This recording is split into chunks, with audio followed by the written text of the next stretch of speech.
Las nubes se desvanecen sobre mis ojos y mi cuerpo es una estrella del universo. En las esquinas hoy veo la esperanza. ¿Será que ya estamos todos para buscarla? Toma mi mano y lleguemos al arco iris. Con este pincel de vida llenemos todo de color, de color.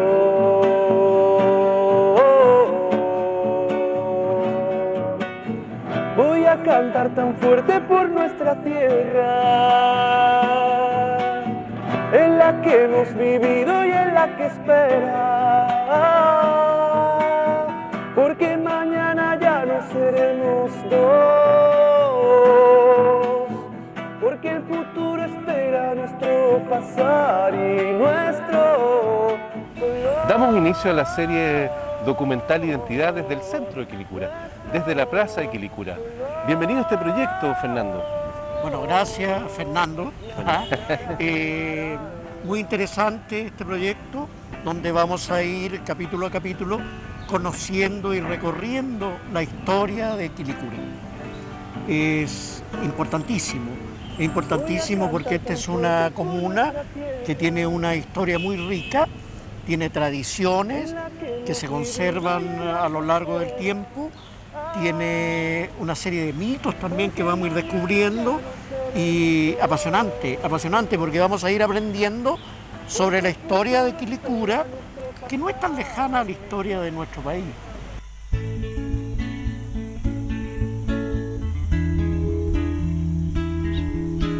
Nos encontramos en Quilicura. ¿En qué año? Bueno, aquí estamos en el año de los supuestos primeros poblamientos de Quilicura, porque no hay evidencias todavía que nos permitan decir que en la época del Pleistoceno haya estado esto poblado. O sea, lo que sí, megafauna. Megafauna. Cazadores, recolectores, o sea, posteriormente, en épocas posteriormente, claro, es la realidad de la época en toda América. Ahora, lo que ocurre es que los nuevos descubrimientos han variado la opinión que se tenía del poblamiento americano. Porque hablábamos de un poblamiento americano alrededor de 15.000, 20.000 años, ¿no es cierto? Se descubre que es muy anterior. Es muy anterior, claro. Lo que pasa es que no hay un poblamiento americano. Son oleadas. Hay por lo menos 3 o 4 poblamientos americanos y de distintas partes. O sea, tenemos por lo menos ya sabido, ¿no es cierto?, que hay un poblamiento que viene efectivamente de la teoría de Beringia, el estrecho de Bering, que hay un puente de hielo. Fue muy aceptado durante muchos años. Sí, claro, que se creía que era la única, pero hoy día se sabe que no. Pero además se sabe que aquí hay 2 oleadas diferentes. Una cerca de los 20.000 años y otra de los 10.000 años, ¿no? Se han encontrado asentamientos de 40.000 años. Incluso. 40.000 años, 40.000 sí, años. Claro. Y acá en la zona, en Quilicura. Mira, como te decía, ¿cuándo surgen los primeros pueblos? Se supone, porque aquí hay en Quilicura hay una gran laguna provocada por agua lluvia. Se ha concentrado el agua lluvia y eso hace que exista una gran cantidad de fauna. De especies. De especies, claro. Ahora, si había pueblos por aquí de cazadores-recolectores, evidentemente que tienen que haber llegado por estos lados. Lo que pasa es que no hay una evidencia concreta de restos que nos digan aquí hubo un pueblo que asentó aquí. Pero sí la existencia de la laguna. Y nos encontramos en la ribera, de lo que fue la gran laguna de Quilicura. Claro. Y después, posteriormente, con los poblamientos sucesivos que hubo, ya en el tercer, cuarto poblamiento, que es el poblamiento incásico, los incas hacen surgir de nuevo la laguna, pues, artificialmente. Artificialmente. Claro. En este claro. sector. Lo que pasa es que aquí hay un canal que viene en tiempos de los incas, que viene de Huachuraba. El canal de Huachuraba se llama. Y entrabas a la zona de Quilicura regando. Claro, va regando todo. Pero eso era artificial. Artificial. Artificial, sí, construido por o guiado más bien un cauce de agua que lo guiaron y lo canalizaron los incas. Llegaba, según las crónicas, dice, llegaba hasta los antiguos paredones. Geográficamente, Geográficamente, los claro, paredones. Eran construcciones incaicas. Se habla también en las crónicas de en Santiago, que era la ciudad, se supone, Mapocho del Colla Suyu, ¿no? Que era la parte sur del imperio, claro. La ciudad de Mapocho, ya Almagro dice, cuando vienen, ellos ya saben que vienen a un lugar que se llama Mapocho. Y Pedro Valdivia sabe que viene a una ciudad que se llama Mapocho. Supuestamente se llama así, no sabemos los nombres que tenían, pero en antiguos documentos ya se habla de venir a esta ciudad.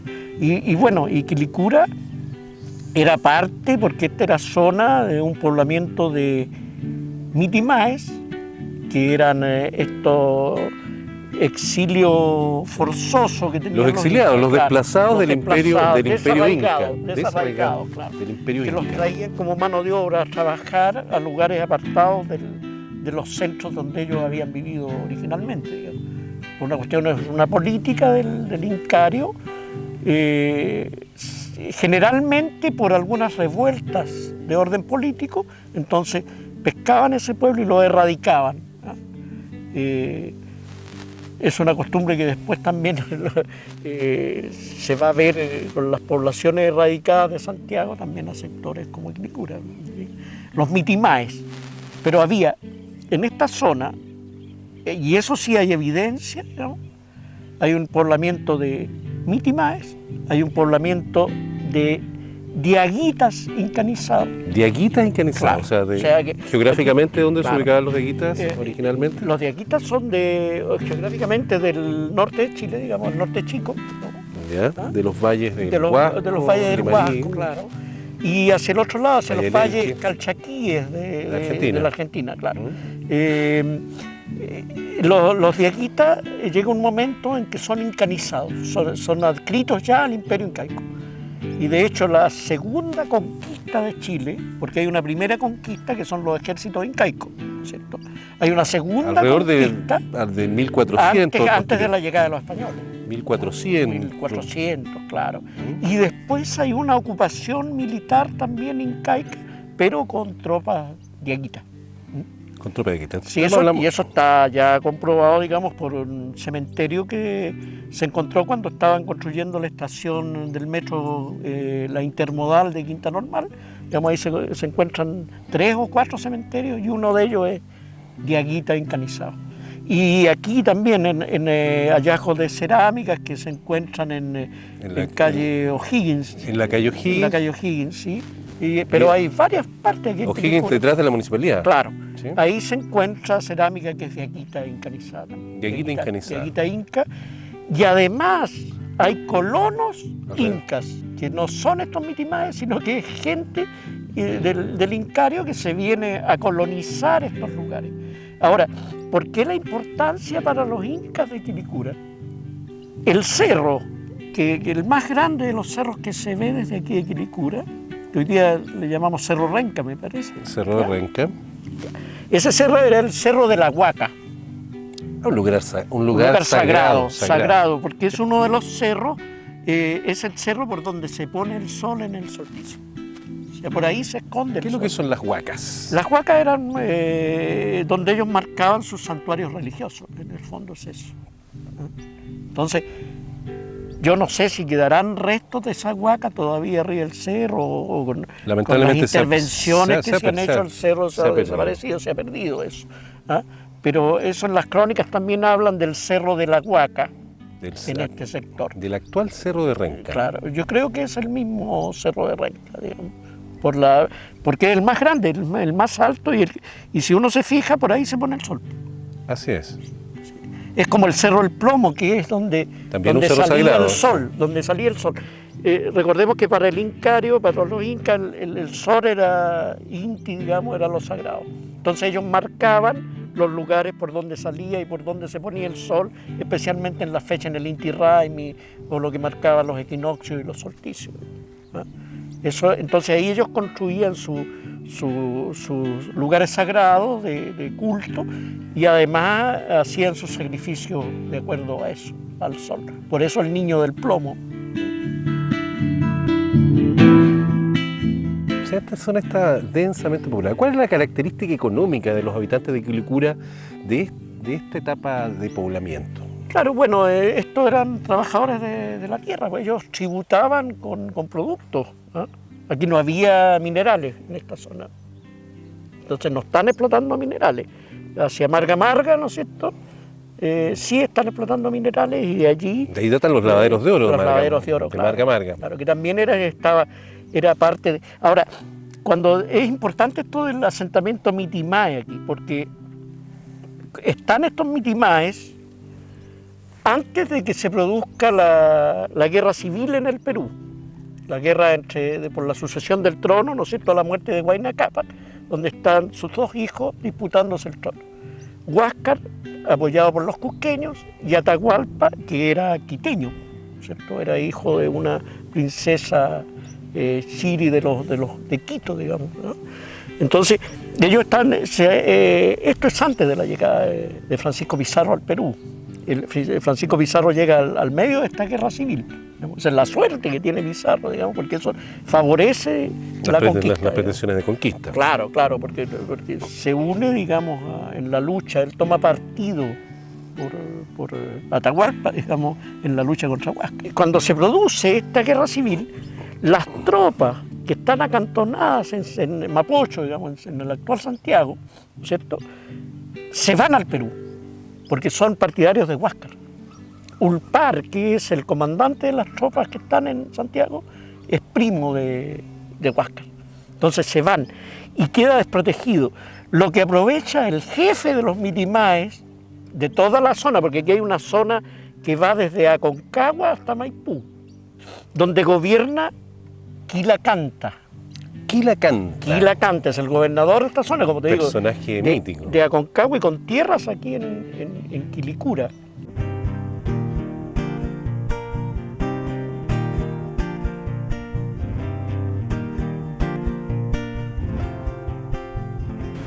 Y cuéntanos, ¿de dónde viene el nombre de Quilicura? Hay varias teorías, Cierto. Hay varias, y es un nombre muy antiguo, ¿eh? Cierto, sí, el nombre se acuña ya en las primeras encomiendas que se dan a algunos conquistadores, compañeros de Valdivia, ya se habla de Quilicura. ¿De qué años estamos hablando aproximadamente? 1540, entre 1530 y 1540, son las primeras encomiendas aquí, con compañeros de Valdivia que habían salido con Valdivia desde el Cusco. Entre ellos Ponce de León, Pero Gómez de Don Benito, Juan Godínez, que son los que tienen las primeras encomiendas aquí, que van a dar paso después a las haciendas y los fundos posteriormente en la historia. ¿Cuál es el origen etimológico del nombre de Quilicura? Porque sí, hay varias teorías. Sí, hay varias teorías, y justamente yo quiero hacer un alcance, digamos, a que de repente los orígenes etimológicos nos juegan malas pasadas, porque de repente, claro, Quilicura, si lo llevamos al mapudungún, significaría algo parecido a los Tres Piedras, que lo identificamos con tres cerros. Ahora, cerro, piedra, es bastante distante el concepto, como para que sea lo mismo. Ahora, claro, cura es piedra, no sé si habrá sido cerro, digamos. Cuando hablamos de etimología, de repente cometemos errores porque tironeamos un poco los términos etimológicos para hacerlos calzar con alguna característica del lugar.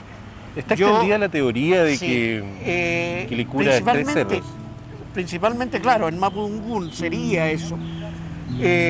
Pero por una parte, los pueblos originarios de esta zona no creo que tenían la necesidad de ponerle nombre a los lugares. Los lugares eran llamados por diferentes características y esta es una zona multilingüal. ¿Qué quiere decir eso? Que es una zona donde se están hablando varias lenguas. Principalmente aquí se habla el runasimi, que es la lengua del incario. Acordémonos que hoy día se sabe que la ciudad de Santiago se asentó sobre una ciudad que ya existía. O sea, cuando llega Almagro, cuando llega Valdivia, aquí había una ciudad. ¿Tenía nombre esa ciudad? Seguramente, no sabemos hoy día cómo se llamaba porque no quedó consignado en las crónicas, pero siempre se hablaba de venir a Chile. O sea, Almagro cuando sale del Perú, ¿no es cierto?, viene a Chile. O sea, por eso que el título de Almagro como descubridor, o sea, ya se conocía que aquí había un lugar que se llamaba Chile, y esta era la ciudad más austral del imperio. O sea, que había una ciudad con construcciones, con templos. ¿Ah? Al frente de la catedral de hoy día, ahí donde estaba el Templo del Sol, por ejemplo. ¿Ah? Entonces, ha cambiado hoy día la perspectiva que se tenía. O sea, Pedro de Valdivia no funda la ciudad de Santiago sobre un peladero. Había una ciudad ya. Había una ciudad. Claro. Situación claro. que se dio en otros lugares. En todas partes, en Europa también. O sea, las ciudades se fundaban sobre otras ciudades. Sobre ¿Ah? otros asentamientos. Eso no quiere decir que Pedro de Valdivia no fundó Santiago. ¿Cuál es el origen La de- ciudad de Santiago la funda Pedro de Valdivia, ¿ah? Sobre una ciudad del Imperio Incaico que ya existía.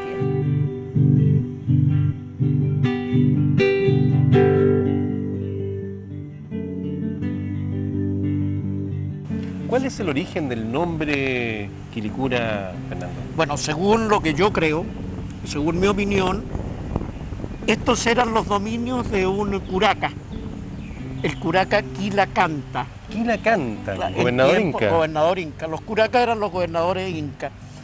Vitacura también es el curaca Vita, ¿no? Los lugares del curaca Vita, digamos, ¿no? Vitacuraca.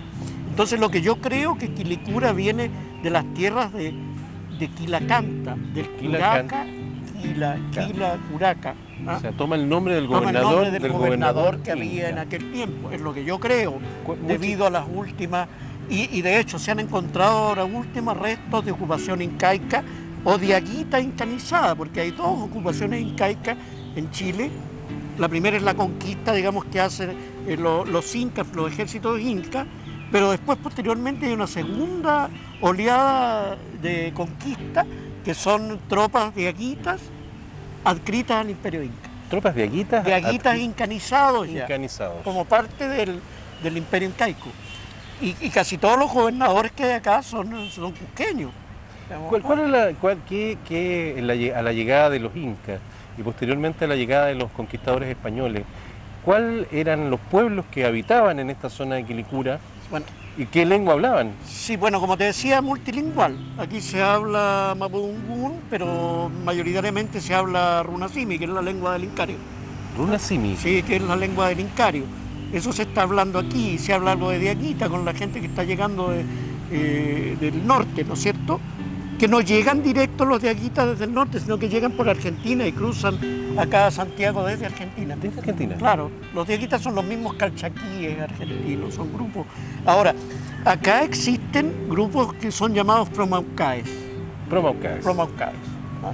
Recordémonos Aquí, que aquí llamamos grupo promaucaes. los incas los bautizan como promaucaes, que en runasimi es algo como enemigo ocasional.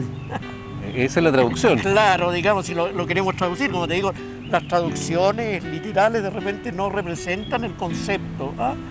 Especialmente cuando estamos aplicando conceptos de repente que son europeos a los pueblos de acá, no calzan mucho, digamos. ¿Ah?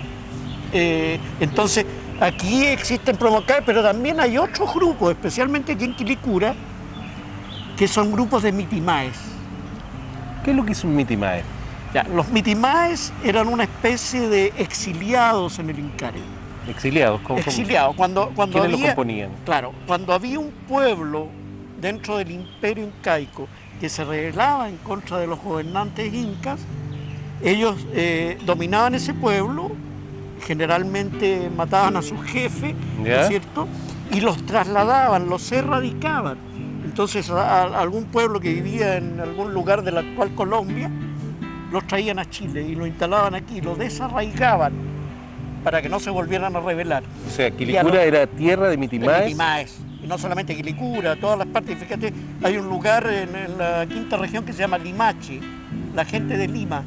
La gente de Lima. ¿Y Limache. la gente de Quilicura quién es? ¿Hay antecedentes de dónde Hay venían? antecedentes de Mitimaes que no se sabe exactamente de dónde.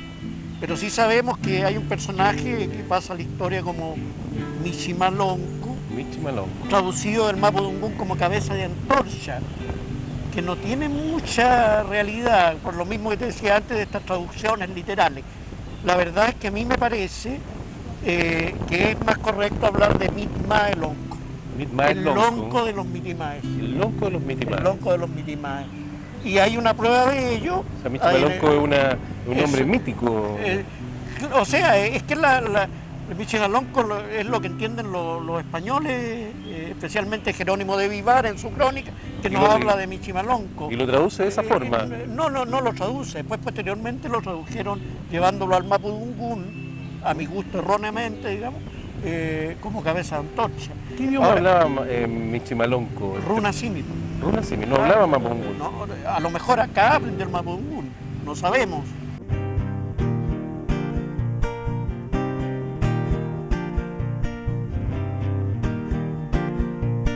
Quilicura en el periodo conocido como la colonia. ¿Es correcto Claro. este término colonia, Fernando? Yo creo que no es correcto, yo creo que se acostumbraban a llamarle a este periodo de colonia, pero debo recordar que Chile nunca fue colonia de España. ¿Cómo es eso? En América, España no, o sea, Castilla en primer lugar y después España, no tuvieron colonias. ¿Ah? Los ingleses tenían colonias. ¿Cuál es la característica de una colonia? Claro, mira, la diferencia con los países de América, digamos, que dependen de la corona de Castilla, en un principio, ¿cierto? Es que son una extensión de la península. O sea, son las provincias de ultramar. Por eso esto era el reino de Chile.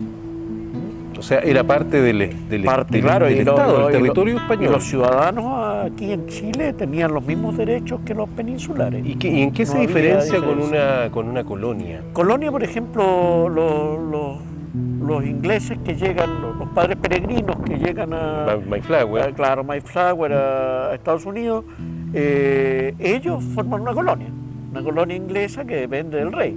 Esa es una colonia. Las colonias canadienses también en Nueva Inglaterra, o sea, también son... Ellos no integran a los naturales o a los No, habitantes. no. Ellos no lo integran como parte de. Y diferente del Estado. también el régimen que establece Portugal. Portugal en África y Brasil en América Factorías. es una factoría. Es una factoría. Ellos dejan un grupo de gente que está un tiempo ahí cuidando los intereses y ellos se dedican a extraer minerales, al tráfico de esclavos en África, ¿no es cierto? Pero son factorías, tampoco es una colonia. ¿Ya? Entonces, por eso que el término del régimen colonial no es tal. ¿Cómo definirías tú el periodo que se vivió en Chile posterior a la conquista? Ya hasta la Pero independencia. es el reino de Chile, como lo dice El reino de Chile. en las crónicas, ¿no es cierto? O sea, La parte crónica de- del reino de Chile. parte del Y reino, una por parte esa de España. razón, en 1810 hay una junta de gobierno, porque ante la prisión del rey, ¿no es cierto? La ida de Napoleón, la resistencia en contra de Napoleón en la península, ¿no es cierto? El rey está preso en Francia. Las provincias de las Españas, ¿no es cierto?, forman sus juntas de gobierno. Y siguen el camino de la Junta Central de Sevilla. Y como Chile también es una provincia de ultramarina, digamos, también forma su junta de gobierno y se forman juntas de gobierno en toda América. Si la Junta de Gobierno, que malamente celebramos el 18 de septiembre como la independencia, es el reconocimiento de la autoridad del rey sobre el territorio. De Fernando VII. De Fernando VII, justamente.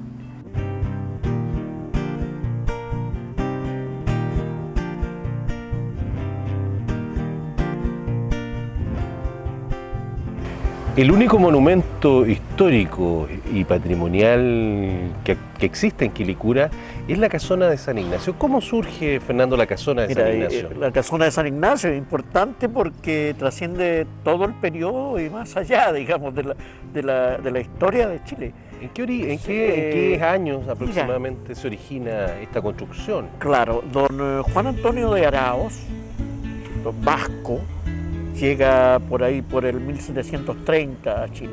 1730.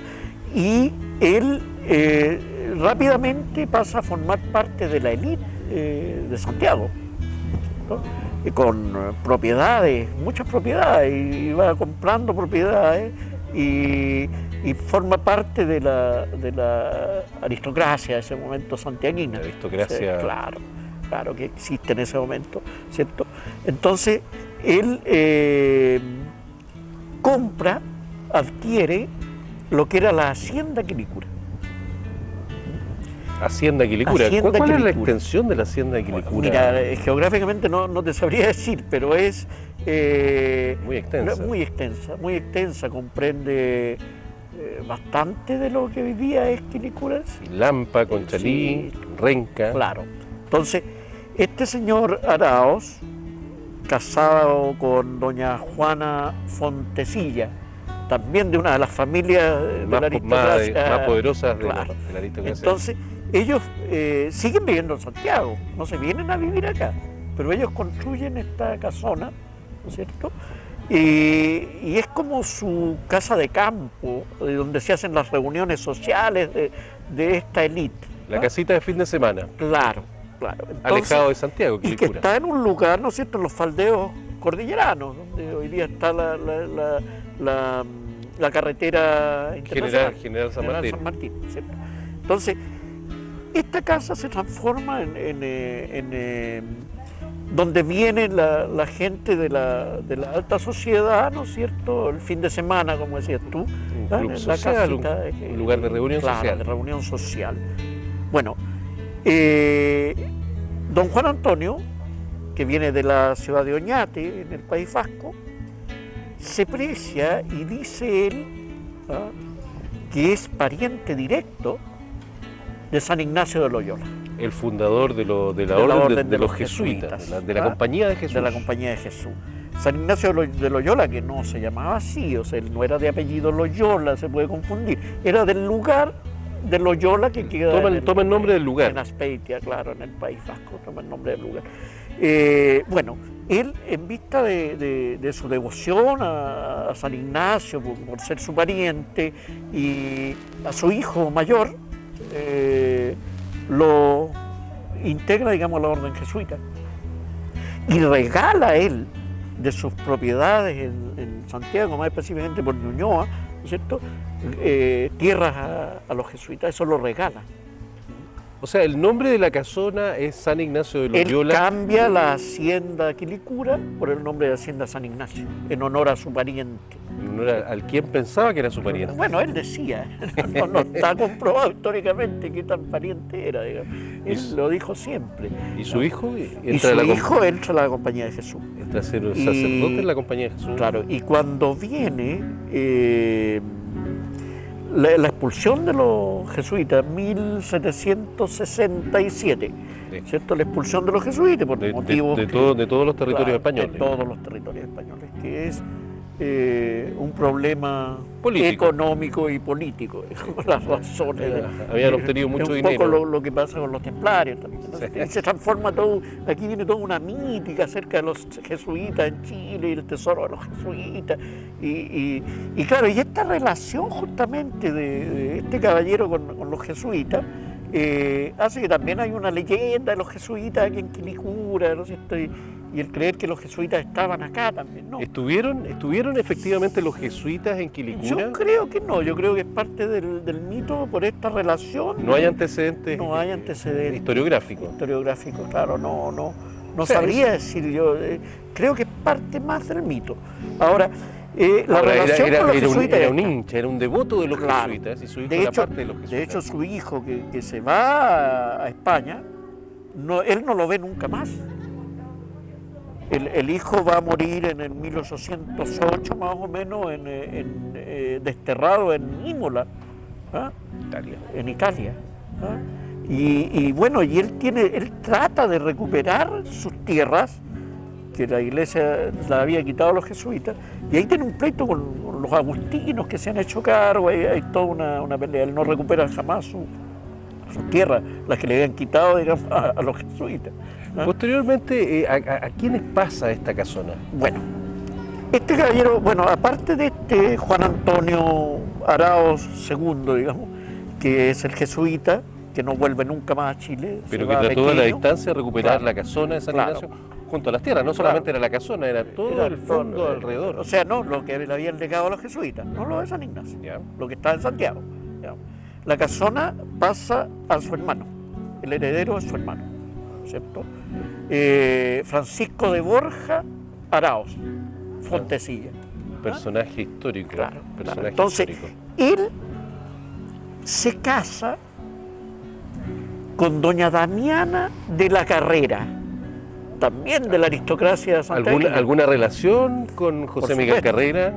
Es ¿Con Javiera Carrera? ella es hermana de don Ignacio de la Carrera, miembro de la primera Junta de Gobierno, ¿no es cierto? Ellos vivían en Santiago, en la calle Morandé, o sea, ahí donde está la Plaza de la Constitución. Esa era la casa de la Carrera, de la familia de la Carrera, donde está hoy día la Plaza de la Constitución, detrás de la Moneda. Ellos en pleno centro de Santiago, es una de las familias más importantes santiaguinas. Entonces están enlazados ahí, ya vemos los Fontecilla, los Araos y los Carrera ahora. ¿Ah? Ahora, ella tiene una muy buena relación con la señora Verdugo, la mujer de su hermano Ignacio, y por supuesto sus sobrinos vienen también todos los fines de semana, chicos, a jugar. A disfrutar de la casona de San Ignacio. Ignacio.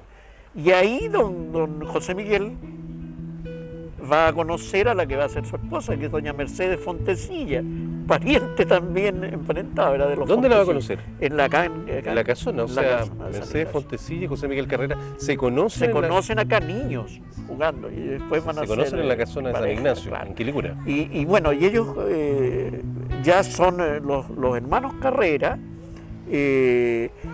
son parte, digamos, de la gente que no habitan acá, sino que ellos vienen seguidamente, ¿no es cierto? Porque es como decíamos delante, Una la casa de casona esparcimiento, una casa de campo, fin de semana. Claro, claro. Entonces se va dando aquí, y el hijo de Damiana de la Carrera y este Araoz, o sea, Francisco de Borja Araoz, él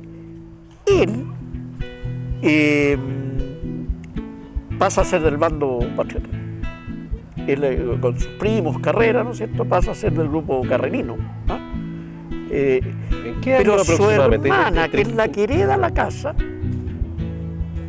que es Dolores, aquí es Dolores Araoz Carrera, su hermana Dolores se casa con Manuel Antonio Figueroa. Manuel Antonio Figueroa es hijo del Figueroa aquel, ¿no es cierto?, que el 1 de junio de 1811, El motín de Figueroa, ¿no es cierto?, aparece en la plaza de Armas, ¿no es cierto?, dando vivas al rey, ¿ah?, y pidiendo la restitución De la del monarquía. del gobierno de García Carrasco, que había sido depuesto por la primera Junta de Gobierno, ¿cierto? Bueno, este motín no tiene apoyo. Él pensaba que iba a tener un apoyo popular, no tiene apoyo popular, y él se refugia entonces en la catedral, donde pide asilo, tenía derecho a asilo a la iglesia. Y el señor Martínez de Rosa sin respetar el asilo eclesiástico, ¿no es cierto? Lo que crea un conflicto ahí con la iglesia, lo detienen y lo fusilan. Fue fusilado. ¿Ah? Entonces, ¿qué ocurre aquí con la familia que está en la casona de San Ignacio? Están los dos bandos.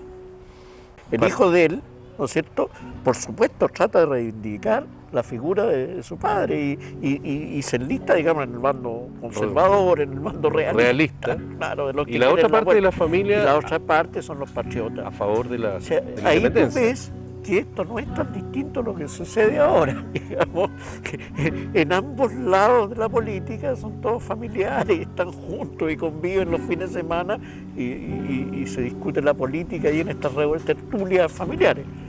Y aquí está claro, esto marca, digamos, en estas tertulias están los dos bandos de la época.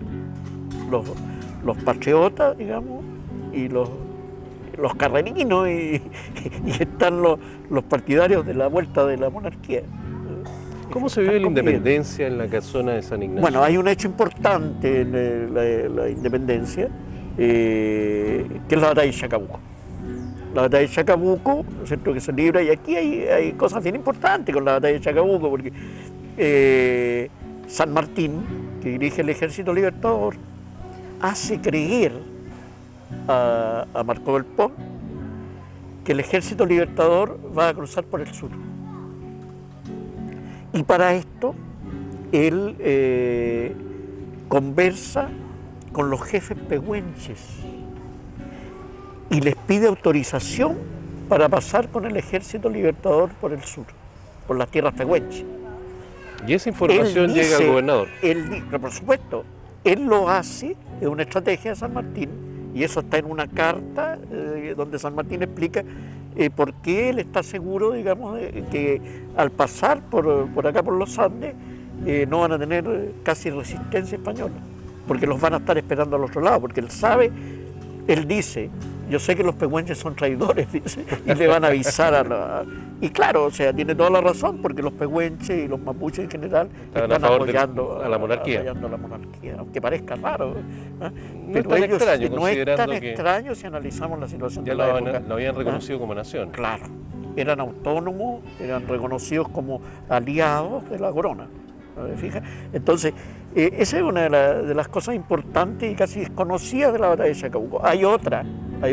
Si vemos el cuadro de Subercaseaux de la batalla de Chacabuco, que es muy conocido, ¿no es cierto? Perfecto. Vamos a ver al medio un batallón de negros, que son los negros de San Telmo de Argentina, que fueron los primeros que entraron en combate.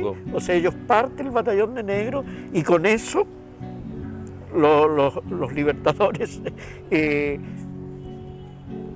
ven las posiciones de las baterías realistas. O sea, claro, los negros carne de cañón. ¿No es cierto? Y hay una carta también que alguna vez yo cuando estaba pequeño, digamos, debo haber tenido 13, 14 años, mi hermana historiadora me comentó, digamos, de una carta de San Martín a O'Higgins, donde le dice que después de la batalla, por favor, le devuelvan los grillos de estos negros. O sea, para ellos valían más los grillos que un ser humano. Y no son negros libres, como dicen en algunas partes, son esclavos. Negros esclavos. Son negros esclavos que vienen como parte del ejército libertador. A pesar de que ya en el gobierno de Carrera se había dictaminado la libertad de vientre en el país. Claro, pero aquí en Chile. Y el ejército libertador es preparado por San Martín en Argentina. Eso es importante. Bueno, el triunfo de la batalla de Chacabuco se celebra en la casona de San Ignacio. El triunfo de la batalla de Chacabuco. Porque vienen de Chacabuco y pasan por ahí. Y ahí los están esperando. La mitad de camino a Santiago. La mitad de camino a Santiago. Y ahí pasan, digamos, San Martín, qué sé yo, Gil, los que vienen de Chacabuco. ¿Quién fue el anfitrión de esta celebración? No sabría decirte quién es, pero era parte de la familia Carrera. Yo creo que los Carrera que están ahí, los Carrera, sí, los últimos propietarios de la casona. Porque después hay todo un pleito de tierras y no pasa como le ocurre a los monumentos históricos, que empiezan a ser un poco venidos a menos y parte del pago de Chile. ¿Ah? Hoy día se está recuperando la casona. Está declarada monumento Está histórico declarada nacional. monumento histórico. Sí. O sea, ¿cómo eran las celebraciones? ¿Cómo fue la fiesta? ¿Cuáles eran las características?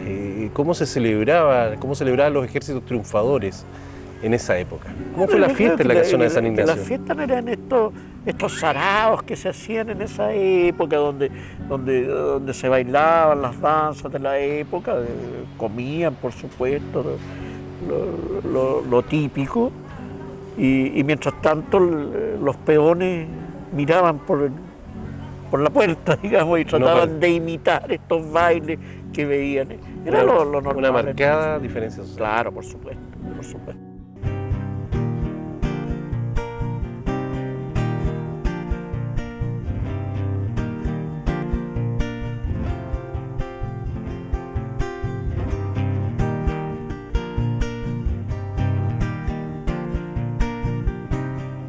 Fernando, hemos revisado en este capítulo aspectos casi desconocidos de la historia de Quilicura, los primeros poblamientos. Claro, las diferentes conquistas, digamos, de Quilicura, la llegada de los incas. Interesante. Interesante. Quilicanta. Los diaguitas en Quilicura. Y también hemos revisado la colonia, las características de la colonia. La conquista, los primeros encomenderos, los compañeros de Valdivia que son los primeros que tienen tierras en Quilicura. La Quintrala, que también estuvo presente en Quilicura, personaje mítico. También. O sea, más bien una tía de ella, no exactamente la Quintrala. ¿Ya? Que tuvo presencia en Quilicura. Tuvo presencia, sí. Personaje mítico un poco. Además, algunas anécdotas de la independencia de Chile. Del movimiento emancipatorio, claro que sí. Tanto de la parte patriota, digamos, y de la parte realista. Porque confluyen en el mismo lugar y en la misma familia las dos corrientes de pensamiento de la época. En los siguientes capítulos revisaremos y ahondaremos en estos aspectos. Claro que sí. Hasta la fundación y qué pasa después de la fundación. En el próximo capítulo, Quilicura desde 1901 hasta la actualidad. La historia de los alcaldes, cómo se va conformando la comuna, cómo se conforma la plaza, cómo va creciendo la comuna, cómo se conforma el pueblo, claro, las características económicas todo. Y además las características sociológicas, más algunas entretenidas y desconocidas anécdotas. Nos vemos en el próximo programa.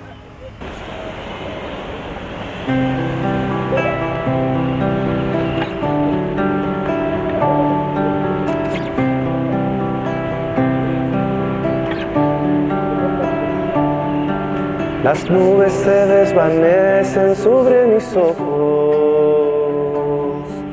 y mi cuerpo es una estrella del universo. En las esquinas hoy veo la esperanza. ¿Será que ya estamos todos para buscarla? Toma mi mano y lleguemos al arco iris. Con este pincel de vida llenemos todo de color, de color.